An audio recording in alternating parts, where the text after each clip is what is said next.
Hello and welcome to Historic Military Interviews. Today we're talking to Ian Mackenzie, SAS veteran from Rhodesia. Ian fought in the Rhodesian War for more than 3 years.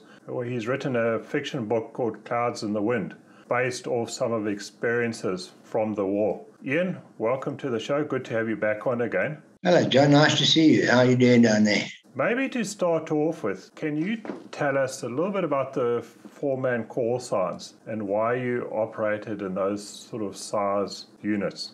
You know, it is all based on going back to where the SAS was formed, with the idea of having small groups which could sort of move very quickly and without sort of the encumbrances of, like a platoon or whatever, because the kind of operations that we really got ourselves involved in were a lot of intelligence gathering, a lot of hit and run, logistics disruption, and that sort of thing. Now, you've got to, we worked in bigger groups, but we were always broken down into small. So we'd work in a team of 12, but there would be 3 4-man call signs.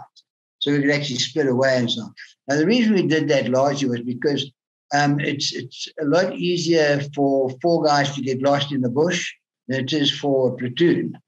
And we were all pretty specialized in the kind of work that we did. So if, for example, we were going to go and hit an ambush of a convoy or blow a bridge or whatever the case was, it was better to have 4 specialized guys than to have, a whole stack of them, because you could actually quite easily sort of split up and then meet up again. We're all very proficient map readers, etc.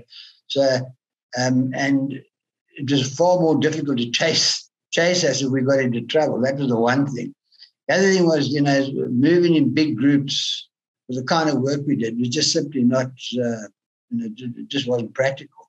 So it was a far more practical thing to have small call signs who could sort of team up with each other to make a bigger group if we needed a bigger group. For example, when we did camp attacks, we would do mass parachute drops, but all those guys were connected to a 4-man call sign. And, then we would, as I say, we might be platoon strength, but we would still only be sort of specifically, if we were to be dislodged from a platoon strength, we'd go and do a task, whatever it was, with our 4 men. So really it was a practical number to work with, because you had a specialist in every, you could have a demolitions guy, a radio guy, a medic, and everybody was sort of trained with everybody else's function if it needed to be sort of overtaken. But a 4-man call sign for the kind of work we did was a lot more practical than bigger call signs. Now, Ian, the Rhodesian SAS was also part of the British SAS. Can you maybe explain some of that relationship? And also, did you operate very differently to how the British SAS operated? Did you adjust your operation for Rhodesia at the time? No, not really. The Rhodesian SAS was C Squadron Rhodesian Special Air Services. And it was C Squadron of 22 SAS, which was basically the British SAS regiment. And it was formed, going to Malaya, going all the way back to Malaya in the 1950s, was when, SAS, and bear in mind that Rhodesia was very much part of the British Empire at that stage. There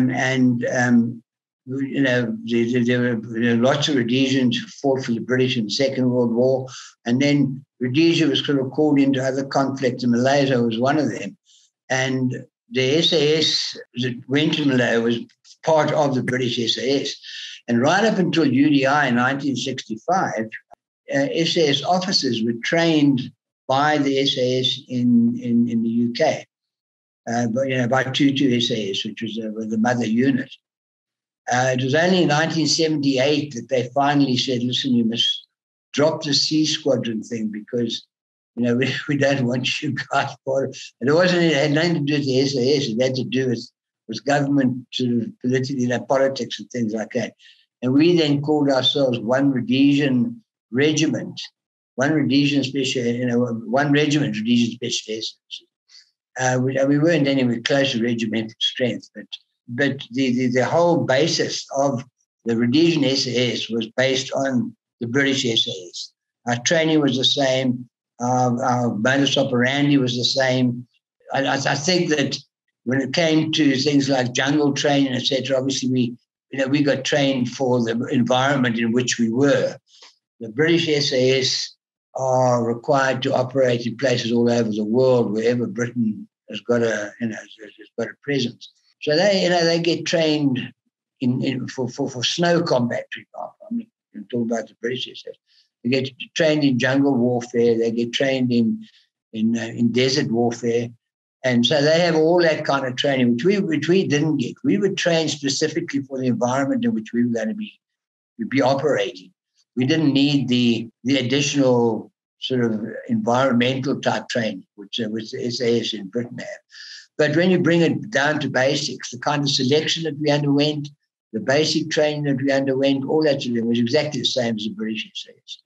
Now, Ian, in terms of, for people who don't have military experience, they get very confused about combat troops and non-combat troops. Can you explain the difference and how that all works?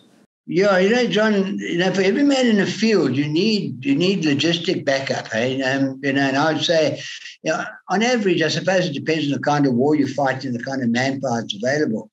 I think that in Rhodesia, there were 4 people back, behind every man in the field. I think in some cases, it goes as high as 8 or maybe even 10. When you start, it's not sort of you will be the 4 men to go, when you calculate the number of people who are dealing with, you've got transport, you've got acquisition of ammunition, you've got distribution, you've got parachute packers, you've got, the logistical backup for the men on the ground. Now, they can't look after themselves without backup. Somebody's got to make sure we've got ammunition resupplies. You can't go running back every time and say, this guy who ran out of ammo, can you give us some? There's got to be somebody who's looking after that kind of logistics, and that sort of admin function. There's a lovely story about a fighter pilot who got shot down over Vietnam. And one day, much later, he was sitting in a restaurant somewhere. And the guy came across to him and said, "You Flight Lieutenant Joe Smoke?" And he said, "That's right." He said, "Who are you?" He says, "You were shot down over Hanoi," and gives him a whole story. The guy says, "That's amazing. How do you know that?" He says, "I packed your parachute."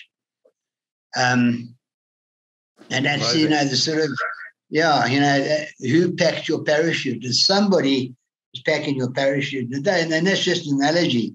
But, someone is looking after you behind there. And as I say, things like food resupplies, clothing resupplies. Guys' boots get ripped apart.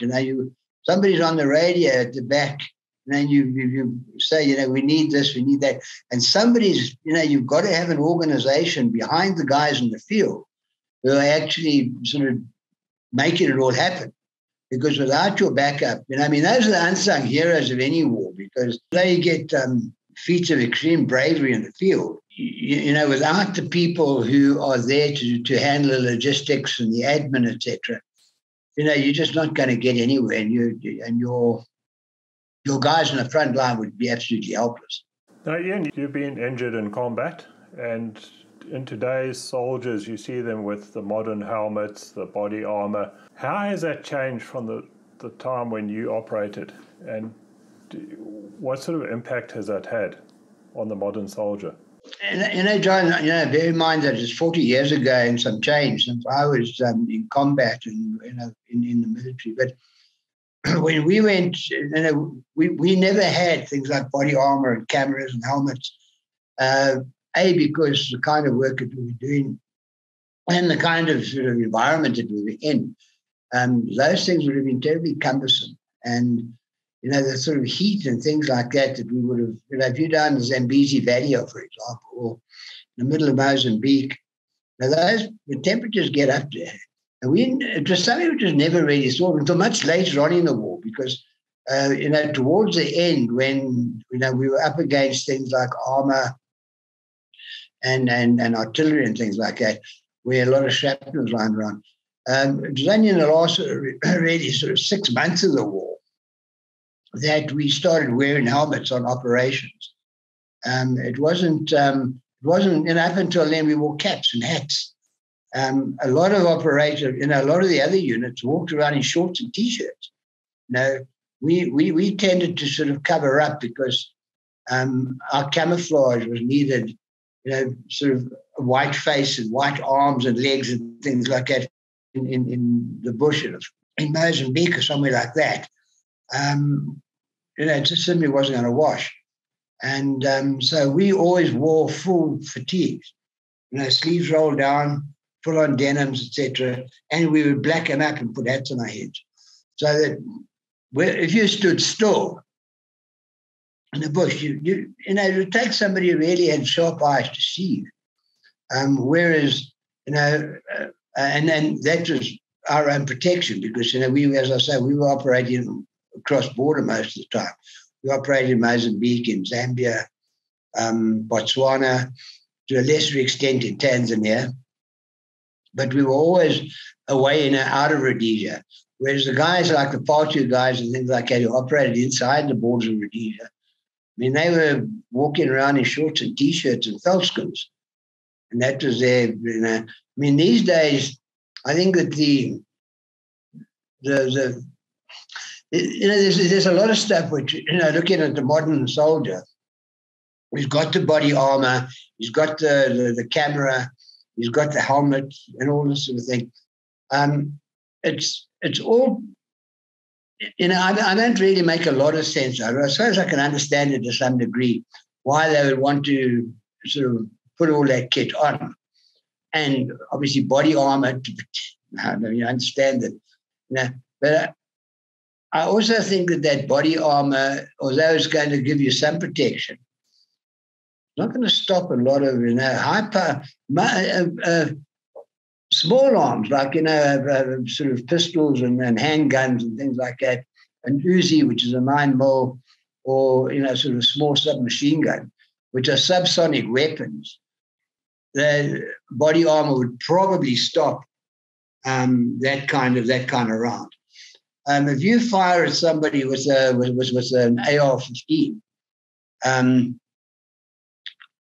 an AR-15 has got a muzzle velocity of 3,700 feet per second, and it fires a 5.56 or 5.56 millimeter round, or 222 if you take it in inches. That will go through body armor. It's not going to stop. Body armor is not going to stop. So there is definitely a benefit for sort of things like flying shrapnel, where you don't have, flying shrapnel comes off at a hell of a speed, but it's not aimed or it's not specific. So it might tear your body armor without going through it. I tend to wonder. I've not been exposed to the kind of training that the guys would get using body armor. For example, we used to be shown what a bullet does. We were never shown what a bullet does to our body armor, so I wouldn't know. I've never seen it. But what they used to do is they used to get these packs of clay, and they were packed into them, really, really compounded into a little box.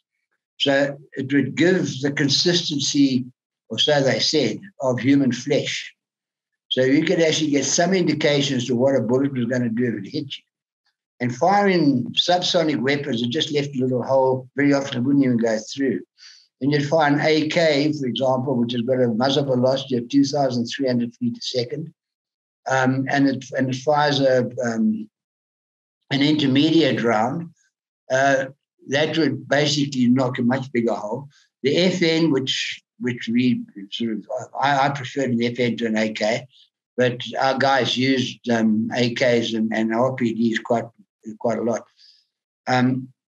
But that gives you a fairly good idea as to the kind of damage it does. And it leaves a hole like that in the clay. It's big. So, and the shock waves, as it goes through tissue and things like that, is massive and it's huge. So, it's not just the round that hits you, it's the amount of shock wave in the bullet as well. So, I'm not saying it leaves a hole that size, but the amount of tissue damage from a round going through would leave that amount of damage around the actual wound itself. And obviously, an exit wound is always much bigger than an entry wound. Entry wound is a tiny little thing about the size of the actual round itself. The damage it's doing to the tissue is what you'll actually see. Now, with a 5.56, and we used to use Armalites, the American M16, which was used in Vietnam. Fire one of those things from the same range as an AK at the same consistency of target, and it just shatters it. I mean, you see the amount of damage it does. It's absolutely incredible. And that is just from the hitting power of that round. So, things like body armor, I'm not sure is that much good against it. The helmets, I suspect, unless you get a direct hit on a helmet, it'll probably deflect it and ricochet. So, I should say the helmets are, but we never used them. And it was something which we never even thought about using.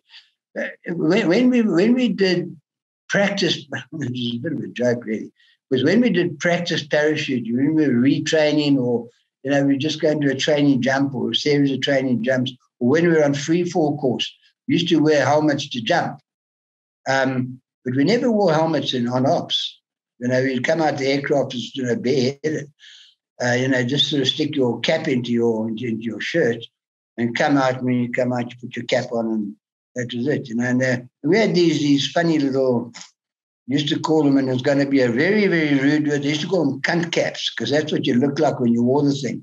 It had a fold up which buttoned up to the back, and you undo the buttons, and it was flopped down like a Foreign Legion type, sort of thing to protect your neck. Most of our guys just used to cut that flap off because it was just useless. On the inside of our caps, we would wear a day glow panel. And that was because if we called in air support for any reason, they could see where we were. So then we'd turn our caps inside out and put them on our head with a day glow panel shade. And that was particularly important when we did camp attacks and that sort of thing, going into, when we had a lot of air cover and air support. We would, obviously a day glow panel. One of the problems was that the day glow panels also stood out like sort of targets for the guys that were shooting at you. So it's a little bit of a two-edged sword to it. Particularly going in, if you were going into a trench area or to an admin area which has been defended and you actually had to fight your way in. We, as I say, we were pretty covered throughout but when you've got a day glow panel on your head, it becomes a bit of a target. So it was good for the point of view of making sure the pilots didn't make a mistake when they came in for an airstrike. And that happened. I mean, not frequently. I mean, I know of two instances where our pilots were given a target indication, and they came in and fired on the position that was giving them the target indication instead of the indication that was, that they were being given. And then, but all those cases, the guys weren't wearing day gloves on the inside of their caps. So, it was, So, I mean, those are the kind of things the later thing with helmets and so on, I think is, I think it has benefit, I presume, but how much benefit is questionable, I think. Because that's what you're seeing nowadays in the modern battles and that. There's a lot of injuries from IEDs, artillery, shrapnel wounds and that, rather than gunshot wounds. Do you think that's changed since your time? It's changed from the kind of warfare that we were involved in, because bear in mind that we were very, very rarely, we came under mortar attacks quite frequently. When I say frequently, a couple of times when we were on base camp, on two occasions, we were mortared and we were able to sort of counteract and identify and then sort of just turn fire. And then go and try and neutralize those positions. But a lot of what, particularly, for example, in Ukraine war, the hand-to-hand or the sort of close quarter combat that we would be talking about, where you're actually shooting at each other, seems to be, from what I've seen, from what I've heard and what I've read, it seems to be fairly rare, where the it's an artillery and an armor war. So these guys are firing missiles at each other, and the missiles are doing the damage. So, and it's not dissimilar, I suppose, to the First World War. I mean, we've almost done a full circle, because most of the damage that was done in, other than going over the top with these guys, I mean, practically almost mass murder, think about it. Sending young kids over the top of the trench to go and take 50 meters of ground, which they would probably lose anyway. And they were in mass. And those guys were mowed down by machine gun fire. But a lot of the damage that was done to the troops and what became shell shock during the First World War was exactly what's happening in Ukraine now. There's artillery fire and an armor fire just doing the damage, because they're firing each other's positions. And these, these missiles explode. I mean, these days it's slightly different, because, you can put a GPS on a thing and control it with a computer from miles away. In those days, it was just fire. And I think, judging what I've actually sort of seen from a lot of the combat that's going on in Ukraine at the moment, that's pretty much the same thing. They're firing these things randomly, whether they're not guided missiles, as missiles have become known. These are missiles which are being fired out of, they're just sort of rapid fire out of multi, what they should call the stolen organ, which is sort of multi-barreled weapons mounted in the back of a truck. And they fire off 30 artillery shells, artillery rounds, which, when they explode, of course, then you've got shrapnel flying around, and that's where the damage gets done. I was very lucky on one occasion when a guy fired an RPG rocket at us, and it hit a tree about 30 meters away from me, and I got skinned by a piece of shrapnel, cut my jeans, and basically just caused quite a bad gash. It wasn't anything serious. I mean, just put a bandage on, it was fine, but that was, from shrapnel from a rocket launcher. Now, the shrapnel comes off these weapons that they find these years, artillery weapons. You've got chunks, and the thing is broken up and weakened in certain places. So when it explodes, you've got this massive shrapnel flying out. And I think there are also lumps of metal inside the thing. So when it explodes, when it lands and it detonates, you've got masses of bits of shrapnel flying around all over the place. And from that perspective, you probably find that flying shrapnel, your helmet would probably protect you against that, to be perfectly honest, Josh. So there is a point. Whether it protects you, whether your body armor would protect you against that sort of thing, I don't know. Because when it comes flying out of there, this stuff is sharp and it's hot, and it's flying. So, you might get look, you've definitely got a level of protection with the kind of body armor and things like that they wear. But I would tend to wonder just how much protection you get from, because one of the things that is hugely underestimated, I think, is the amount of damage that flying shrapnel can do.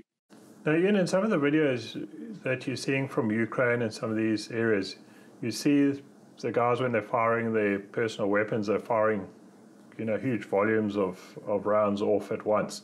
Was it the same for you in combat, or was it very different? No, we were.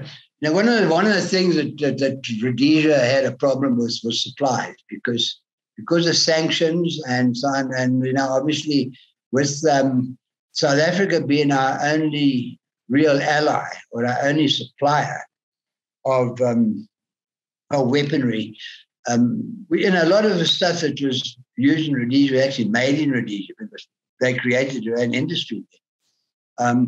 But the kind of rounds, the weaponry that we were using, and obviously we were able to steal a lot of ammunition from, when we captured stuff. We would take it back. So we captured massive, but but we were always short of ammunition. We always were very, very conscious of the need to conserve ammunition, because you running out of ammunition on the battlefield is just not an option. So we were trained really to minimize in the excessive firing. If you've got a target, fire at it. If you don't have a target, one guy, used to say, we're at a war. We're not there to scare our enemy, we're there to kill him. So, if you're going to start firing above his head to scare him, well, you're really not achieving a hell of a lot. And so that was, so watching these guys sort of just firing away and sort of emptying a belt of ammunition, it's almost, sort of sacrilege. I look at that and I think, well, what are you trying to achieve by that? Because you're not, you definitely don't have a target. And if what you're trying to do is just scare the guy on the other side, then why don't you wait until he shows himself and then you can do something about it? Now, Ian, in terms of you see in the modern helmets, all the soldiers have their communication and can speak to each other. How did you manage? Because you never had any of those abilities to communicate on the battlefield besides shouting to each other. How did that work for you? Yeah, well, for starters, being a guerrilla war, we never really had, we had the odd conventional type of battles. For example, when we did those big camp attacks, those turned into almost conventional battles. But we were very used to, the call sign commander would carry what we called an A60 radio, which is very good for air to ground, and it had a limited ground to ground range. So, if you were wanting to communicate with other people within the same environment as you, it was actually quite good. If we wanted to communicate long distance, we always had a radio. There's somebody carrying the radio. The radio is massive. It was a huge thing. If you can imagine an old box computer, that sort of thing. It was in its own bag, which would then sort of be somehow sort of worked around the guys, his own kit thing. And it was heavy. And we used to have to pull this thing out to try and you had to take a compass bearing, set yourself up on a map to start with, to find out where you're going to communicate with, or find out what direction you were going to be sort of communicated toward. Then you'd have to set your coax cables up and hang them over trees and things like that to actually get a proper signal, because they were basically aerials, and so the aerial antenna that you strung up, they would have to be in a V, either that way or that way. But in order to try and get that, to capture that signal in that thing. I did basic comms or basic radio communications. I never did the advanced course. But the guys who did the advanced course knew exactly, the reason why, and so I never bothered to find out. But I just knew that in using this thing, I needed to find out what direction I needed to set these aerials up to start with. So it became quite a cumbersome thing. And if you're in a hurry, for example, if you're in a lot of trouble being chased, or you're looking for an urgent casevac or something like that, now setting that radio up, we took it for granted because all we had. But these days, you've got satellites floating around above you, and you've got satellite communications between your positions and between your base and so on. So, and the kind of radios that they use these. Your cell phone, you can carry it in your pocket. We could never do that. So, communication between each other was done by hand signals. Now, we all had, sort of signals like, was to come here, and like that, and then hurry up, and, all sorts of, and sort of, look out over there type of thing.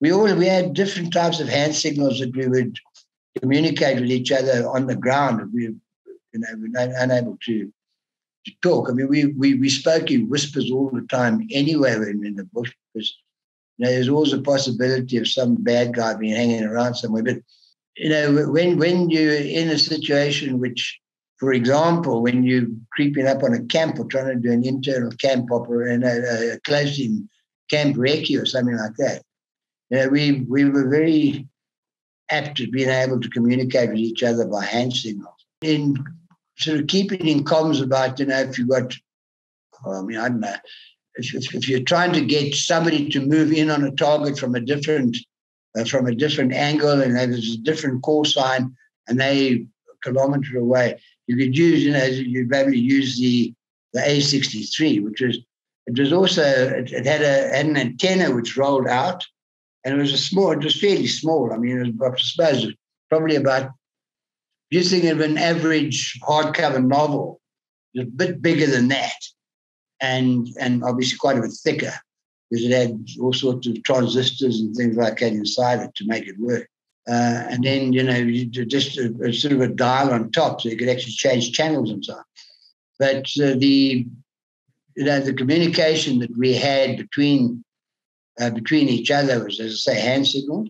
And if we wanted to communicate with someone further away, it would be done, whoever was Corsan commander or whoever's carrying that radio would basically make those communications.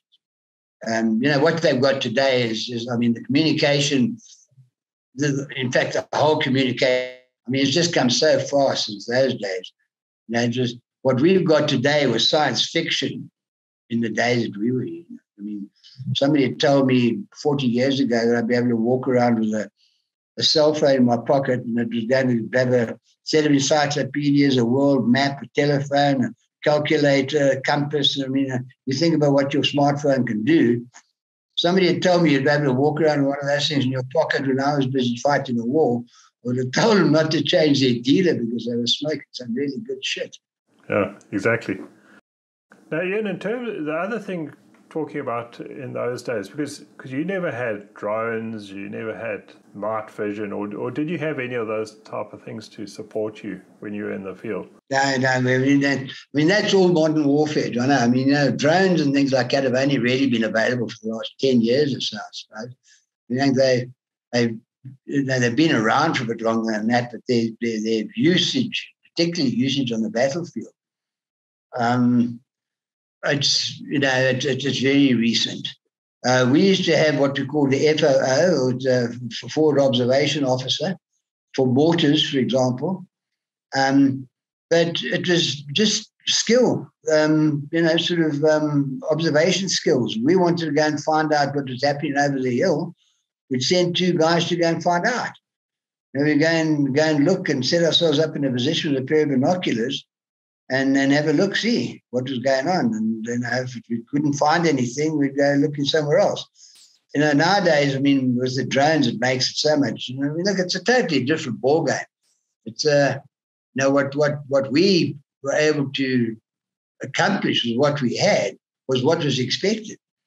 If you were to take the modern day soldier and put him back was what we had, the guy would think you were crazy. How can I work with this?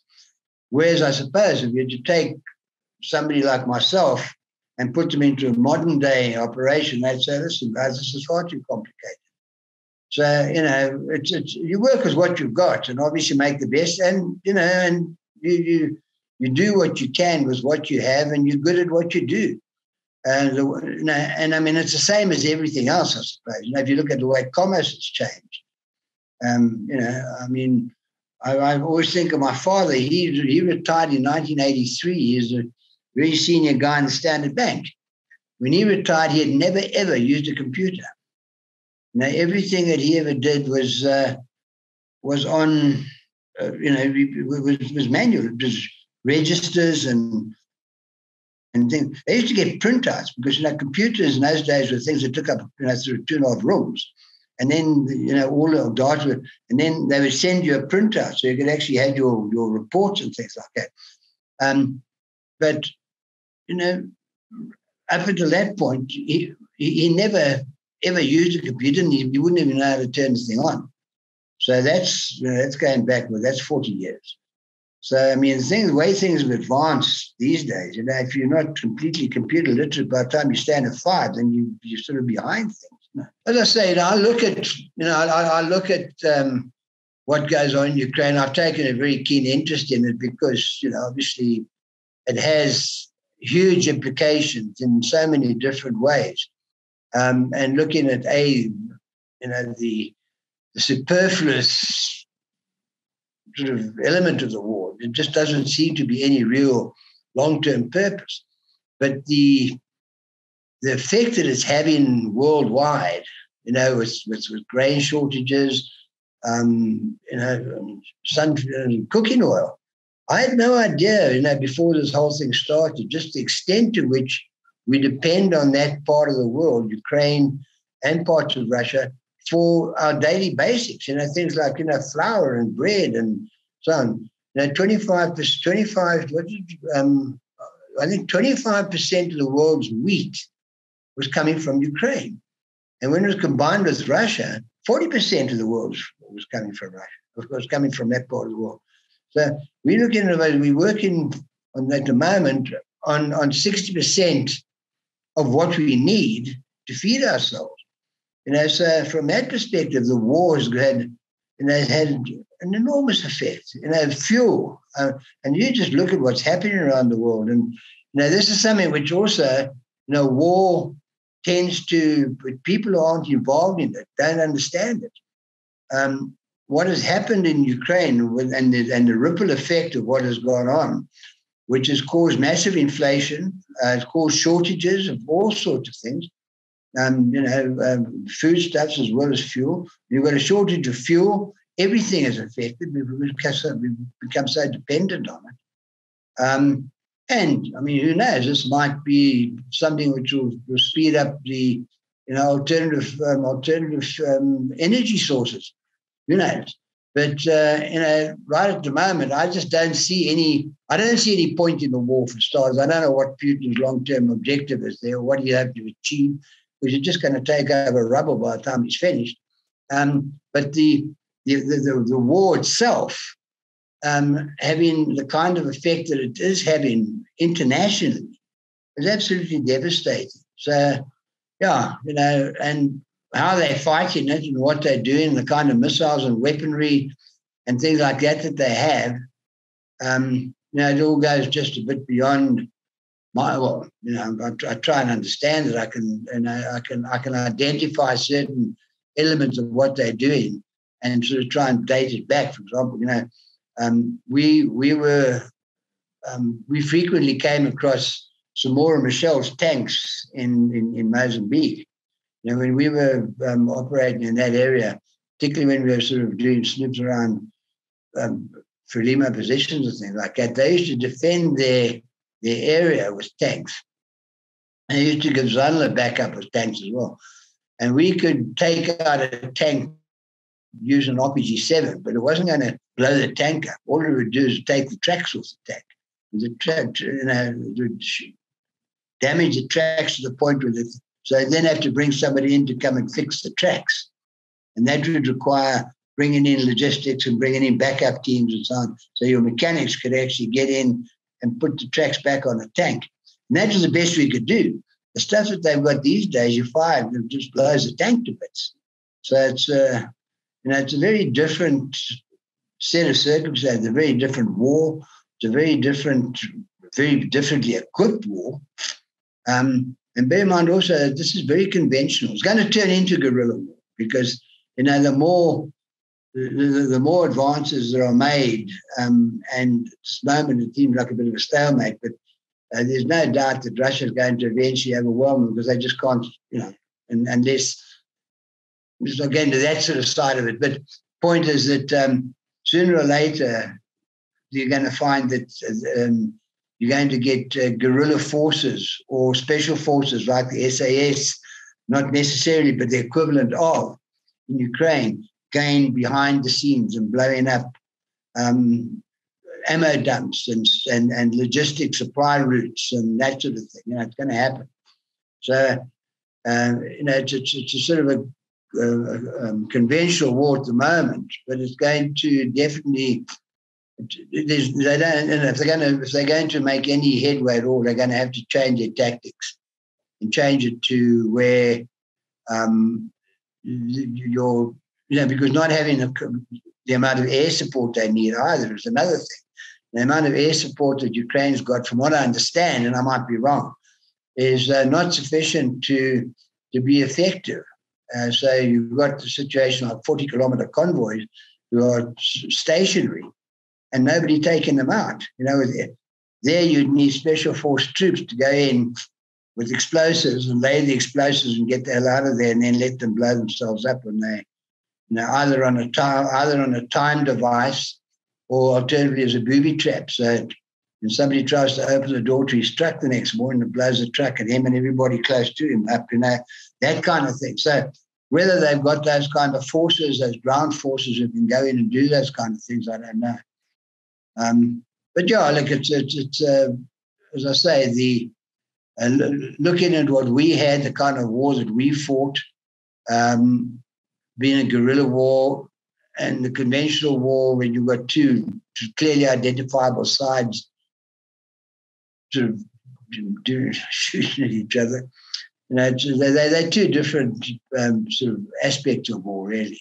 Ian, do you want to tell us a little bit about your book before we end off? Yeah, look, it's the book is it's a work of fiction, but it is about a way of life in a country under siege. In other words, a country at war. I've used a lot of I've used personal experiences in the war. In the book, just to sort of give it that sort of element of reality. But the book itself is about a guy who gets involved in the Rhodesian War and what life is like. And I say it's a story of a soldier's life in an unwinnable war, which is effectively what it was. But as I say, it's a work of fiction about a young guy who ends up in Rhodesia in the Rhodesian War. He gets very close to a family who tragically, there's tragedy involved there. And I've called it, there's a sideline, it's a story of danger, love, and tragedy, which effectively sums it up, because it was a tragic situation. Everything about the Rhodesian War was tragic. It was a wonderful, wonderful country.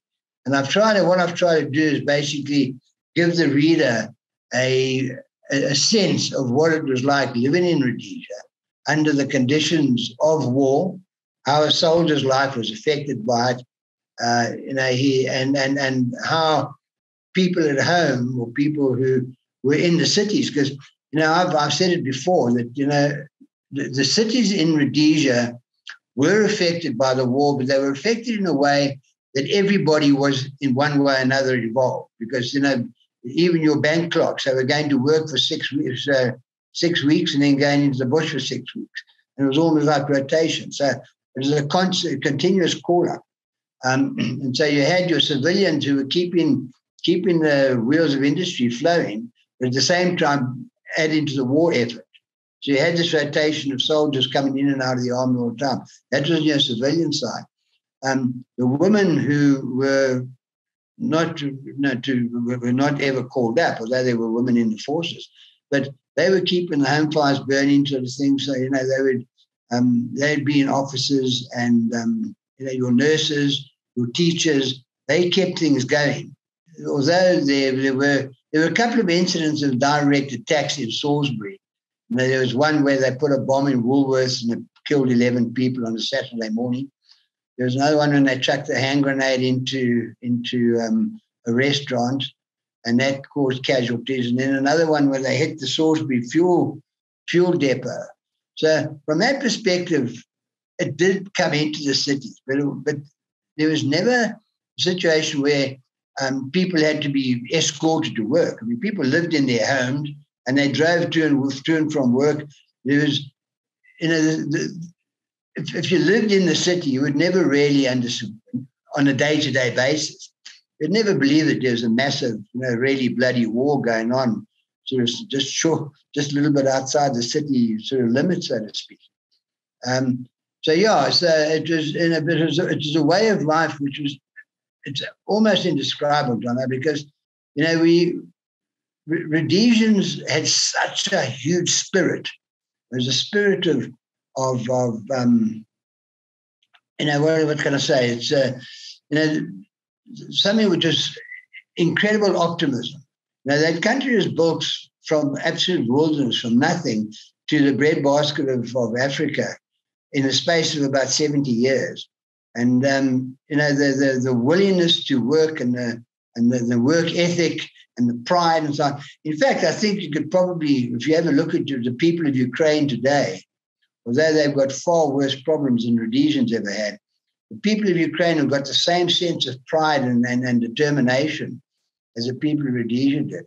The difference is the people in Rhodesia, we had, there was a festive atmosphere most of the time in the cities. I mean, we used to go to there was a place called the Oasis. Saturday morning, all off-duty troops and guys were there. They had these lawns, and everybody's around there drinking beer, and it was a festive atmosphere, despite the fact that you had this sort of war going on. And I've tried to capture that in my book. It's had some incredibly good reviews. A lot of people, I've had hundreds of reviews, which have, it's got an average of a 4.5 out of 5 star. So I feel quite comfortable with that. And it's I think it's a worthwhile read, certainly from the feedback I've had. It seems to be quite worthwhile. I'm busy writing a sequel to it as well, but it's got nothing to do with Rhodesian War.